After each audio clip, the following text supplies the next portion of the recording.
नमस्कार दोस्तों, मैं हूं doctor B M. Baghel, principal polytechnic college. सर्वप्रथम मेरे चैनल को लाइक और कर दीजिए। तो एक बहुत ही शानदार कंपनी है LG. Balkrishna and brothers limited. Auto ancillary segment की कंपनी है, लेकिन ज्यादा हाईलाइट नहीं हो पाई है। क्यों नहीं हो पाई ये नहीं मालूम। अगर इसके प्रोडक्ट सेगमेंट को देख लगता है कि कंपनी बहुत अंडर परफॉर्म कर रही है, को बहुत आगे होना चाहिए। साउथ इंडिया की एक लीडिंग इंडस्ट्री है और इसको प्रमोटेड किया है बालकृष्णन ने, और इसकी स्थापना 1937 में हुई। एलजीबी भारत में 4 व्हीलर OEM को टाइमिंग चेन की आपूर्ति करने वाली पहली भारतीय कंपनी। भारत से यूएस को सबसे बड़ी टाइमिंग चेन निर्यातक। एलजीबी 2 व्हीलर ड्राइव चेन का नंबर 1 OEM सप्लाई, पास सबसे बड़ा मार्केट शेयर। एलजीबी लोकप्रिय ब्रांड नाम रोलॉन के तहत automotive chain,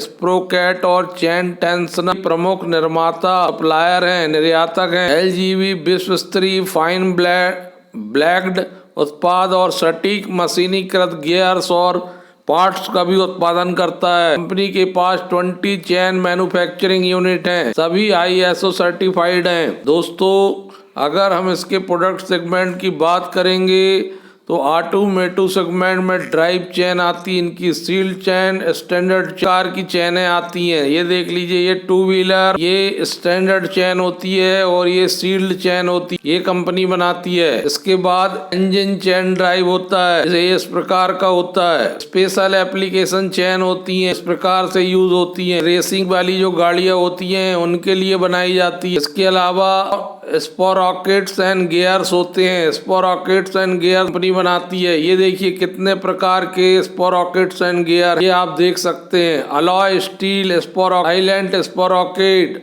Rolan unique sprocket, steel sprocket, light weight sprocket, PI metal sprocket, roller unique rock sprocket, timing sprocket, ये company बनाती है। बहुत महंगे बिकते हैं कि इसमें बहुत ज्यादा टेक स्किल्स की आवश्यकता होती है। चेन टेंशनर, ये चेन टेंशनर देख लीजिए, and guide tensioner mechanism classification, hydromechanical hydraulic company की आधुनिक मशीनों से बनाए जाते देख सकते हैं आप। इनके खरीदार हैं पोलारिस, महिंद्रा, बेल्टॉन, पियाजो, आयर इनफील्ड, जैसे गियर, TVS जैसी बड़े, फोर्स मोटर जैसी बड़ी कंपनियां इस कंपनी से ये पार्ट्स लेती है। फिर फाइन ब्लैंकिंग जो होती है वो मेटल फार्मिंग प्रोसेस होती है, विभिन्न प्रकार के शेप बनाने के लिए यूज होती है। Intricately shape hole, cut and projection, coining and thinking, forming, seamers, pockets, counter base and counter sink, bends and offset car आप देख सकते हैं। ये आपको सामने जो दिखाई दे रहे हैं दोस्तों, इस प्रकार से तैयार किए जाते हैं। इसके खरीदार Ashok Leyland, Bajaj, Honda, Hero, Maruti Suzuki, TVS, Royal Enfield, इनके पार्ट्स के खरीदार हैं। फाइन ब्लैंकिंग कहलाता है, जिसकी जैसी आवश्यकता हो उसके हिसाब से बना के तैयार करके दिए जाते हैं। प्रिसीजन मशीनिंग, प्रिसीजन यूज होता है गाड़ियों में, एक मशीन के माध्यम से शानदार प्रिसीजन बना के देते हैं। ये आप देख सकते हैं, इनके एक से एक प्रोडक्ट बनाते हैं। ये प्रिसीजन प्रोडक्ट लगते हैं, सभी प्रकार के प्रोडक्ट बना के देते हैं। में देख सकते हैं बॉस कंपनी खरीदती है इनसे, डायमॉर खरीदती है, BMW खरीदती है, क्यूमिंस खरीदती है, रॉयल एनफील्ड खरीदती है, TVS खरीदती है। इसके बाद प्रोडक्ट की बात करें तो ऑटोमेटिव बेल्ट बनाते हैं। ये बेल्ट जो है इंजनों में लगते हैं, गाड़ियों में लगते हैं, 4 व्हीलर, विभिन्न प्रकार के बेल्ट होते हैं। ये बहुत महंगे बिकते हैं दोस्तों। ये कंपनी स्मूथ शानदार बेल्ट बनाकर देती है। इनका एप्लीकेशन इंजन में यूज होता है, बैरियर ट्रांसमिशन के लिए, कंटिन्यूअस वेरिएबल ट्रांसमिशन के लिए, CVT के लिए। In engine accessories such as power steering में होता है, वाटर पंप में होता है, मोटर में होता है, टर्बो इंटरकूलर्स में होता है, also timing system, leading vehicles में टाइमिंग सिस्टम के लिए ये बेल्ट यूज होता है। तो इसलिए मैंने कहा कि ये बहुत अंडर परफॉर्म रह गई ये कंपनी,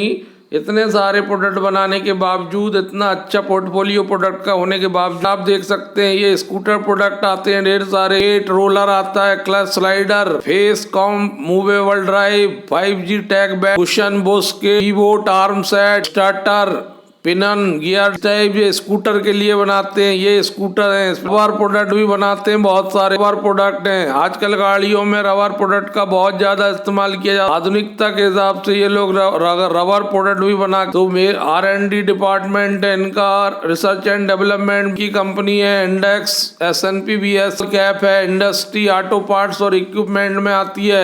7.54 मात्र का है इसका, जबकि पी अभी बहुत ज्यादा इसमें बढ़ने की संभावना है। बिल्कुल मिनिमम पी में चल रहा है। लॉन्ग टर्म प्रोस्पेक्ट से अगर कोई व्यक्ति इसको सोचे तो उसके लिए बहुत बेहतरीन हो सकता है, क्योंकि इसमें प्राइस बुक वैल्यू 1.72 की है, रिटर्न ऑन इक्विटी 22.84 की है, मार्केट का फुल कैप मात्र 1760 करोड़ का है, 52 वीक 591 का है, 52 वीक लो 245 रुपए का है, फेस वैल्यू 10 रुपए का है, रिटर्न ऑन कैपिटल एम्प्लॉयड 19.6% है। स्ट्रॉन्ग एबिलिटी टू सर्विस डेप्ट वाली कंपनी है। लो डेप्ट है, लो डेप्ट टू ईबिटा से ratio 0.46 times. Healthy long term growth as operating profit grown annual आधार पर 50.79% की दर से बढ़ रहा है। Has been maintaining healthy dividend pay out 18.80%। Number तिमाही की बात करें तो नेट प्रॉफिट 135% बढ़कर आया और 4 कंस्ट्रक्टिव क्वार्टर से बहुत अच्छा रिजल्ट ये कंपनी दे रही है। कैश एंड कैश इक्विवेलेंट इसके पास हाईएस्ट है, 202 करोड़। नेट सेल्स इसके पास 576 करोड़ के हैं, हाईएस्ट क्वार्टरली। दोस्तों टेक्निकली बुलिश रेंज में है, आज ही 7% बढ़ा है। आपको इस कंपनी पर नजर रखना चाहिए। दोस्त ने कहा कि ये अंडर परफॉर्म इसलिए कि इसका रिटर्न का परसेंटेज अपेक्षाकृत कम। दिन में इसने 12% रिटर्न दिया है। एक महीने का रिटर्न मात्र 4.91% है। इस प्रकार से अभी 1-2 दिन से ही ये ऊपर चल रहा है। तो 6 महीने मात्र 42% का रिटर्न है। 1 साल का 104% रिटर्न है। 5 साल का 88% रिटर्न है। इस प्रकार से देखा जाए तो रिटर्न बहुत कम है। साल में भी रिटर्न का परसेंटेज बहुत कम प्रतीत होता है। ऑल टाइम रिटर्न अवश्य ज्यादा है, 10,662%। जनवरी 1999 से हमारे पास ये चार्ट उपलब्ध है। इसने अपना हाईएस्ट पहले बनाया था 632 रुपये मई 2018 को। उसके बाद निरंतर गिरावट आती रही और फिर वही 27 मई 2020 को न्यूनतम बनाया 68.85। CAGR इसकी 22% है 10 साल की। क्वार्टरली रिजल्ट की बात करें तो रेवेन्यू 576 करोड़ आई है, जो जून 2021 में 392 करोड़ थी, दिसंबर में 417 करोड़ थी और क्वार्टर टू क्वार्टर 46% और ईयर टू ईयर 38% बढ़ी है। प्रॉफिट बिफोर टैक्स की बात करें 103 करोड़ आया है, 140.75% की वृद्धि और ईयर टू ईयर 155% की वृद्धि। PAT नेट प्रॉफिट की बात करें तो 77.92 करोड़ आया है, में 135% की वृद्धि और ईयर टू ईयर 186% की वृद्धि। EPS जो है 24 रुपये 82 पैसे आया है, जो 10 रुपये 50 पैसे था जून में और 8 रुपये 86 पैसे था सितंबर 2020 में। 14 रुपये 32 पैसे की क्वार्टर टू क्वार्टर वृद्धि, 15 रुपये 96 पैसे की ईयर टू ईयर वृद्धि। प्राइस 560 रुपये चल रहा है। 12 मंथ के हाई इमेजिनरी वैल्यू, 12 मंथ की इमेजिनरी वैल्यू अगर हम देखें तो 560 गुणित 22/100 करेंगे तो 123 रुपये बढ़ना चाहिए। ये आफ्टर 12 मंथ से 683 दिख सकता है। 24 मंथ के बाद 833 रुपये दिख सकता है। इसी CAGR से CAGR मेंटेन रहना चाहिए 22%। यदि CAGR 22% से नीचे आती है तो स्टॉक में रिकवरी कम हो जाएगी और रिटर्न कम हो जाएगा। लेकिन यदि CAGR बढ़ जाए तो स्टॉक में रिटर्न भी बढ़ जाएगा। नेक्स्ट 36 मंथ में 1016 रुपये होना चाहिए, 48 मंथ में 1240 रुपये होना चाहिए, 60 मंथ 5 साल बाद इसको 1513 रुपये इसी CAGR से होना चाहिए। ये केवल अनुमान है और अनुमान सही भी निकल सकता है, गलत भी निकल सकता है। एक काल्पनिक और एक टोटल इमेजिन है कि ऐसा हो सकता है, जबकि कोई जरूरी नहीं कि ऐसा हो, क्योंकि भविष्य अनेक बातों पर निर्भर करता है। भविष्य अनेक कारकों पर निर्भर करता है। भविष्य में क्या होगा, कब होगा, कैसे होगा, कोई नहीं जानता। लेकिन एक अनुमान प्रस्तुत किया गया है, इसे आप आधार ना माने। हम खरीदी बिक्री की सलाह नहीं देते, इसके लिए आप एक्सपर्ट से संपर्क। हम केवल शिक्षण प्रशिक्षण की दृष्टिकोण से ये बात बताते हैं। यदि है तो 5 साल में जो है 953 रुपये इंक्रीज हो जाएगा वर्तमान वैल्यू से।